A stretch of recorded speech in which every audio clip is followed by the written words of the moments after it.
قائل منهم لا تقتلوا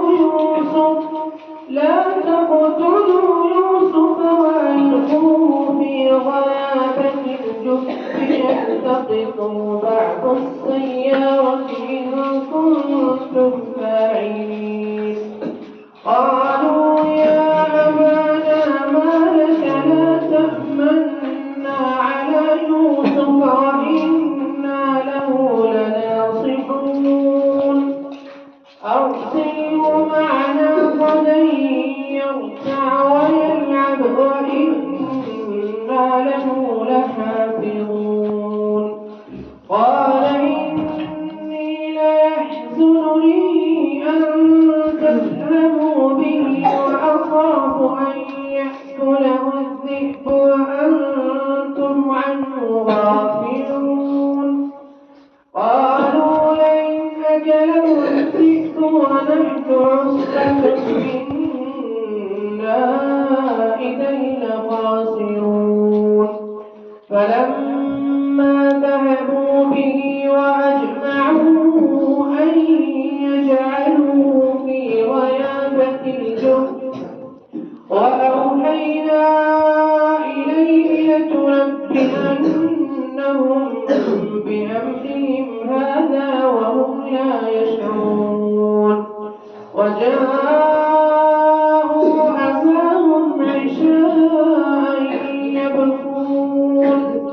قالوا يا أبانا إنا ذهبنا نستبق وتركنا يوسف عند متاعنا فأكله الذئب وما أنت بمؤمن لنا ولو كنا صادقين. الله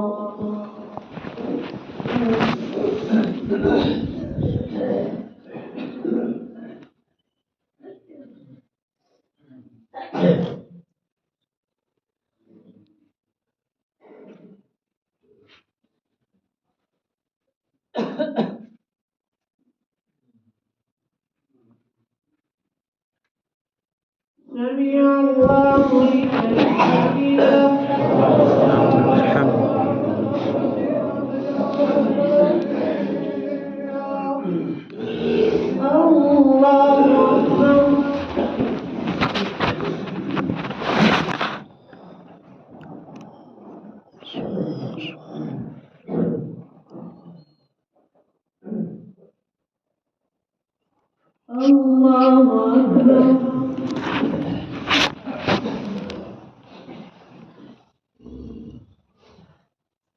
الله أكبر.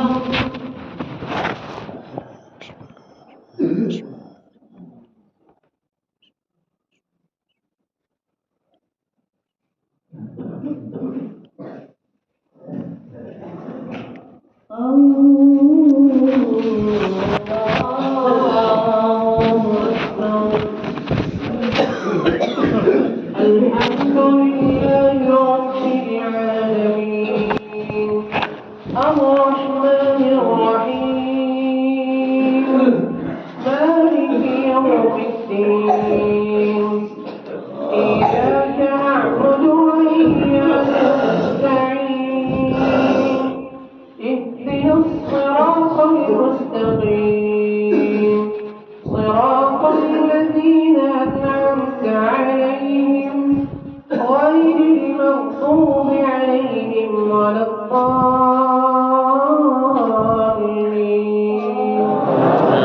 آمين.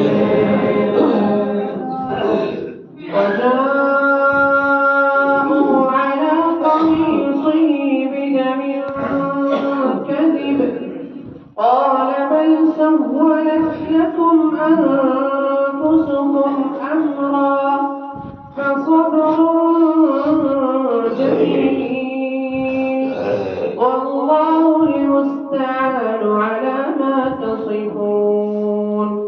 وجاءت سيارة فأرسلوا والدهم فأدلى دلوه قال يا بشرى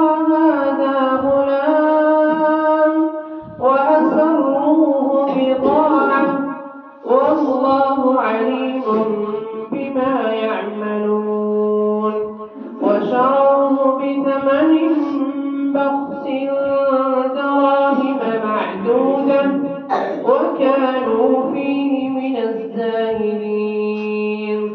وقال الذي اشتراه من مصر لامرأته أكرمي مثواه عسى أن ينفعنا أو نتخذه ولدا وكذلك مكنا ليوسف في الأرض ولنعلمه من تأويل الأحاديث والله غالب على أمره ولكن أكثر الناس لا يعلمون. ولما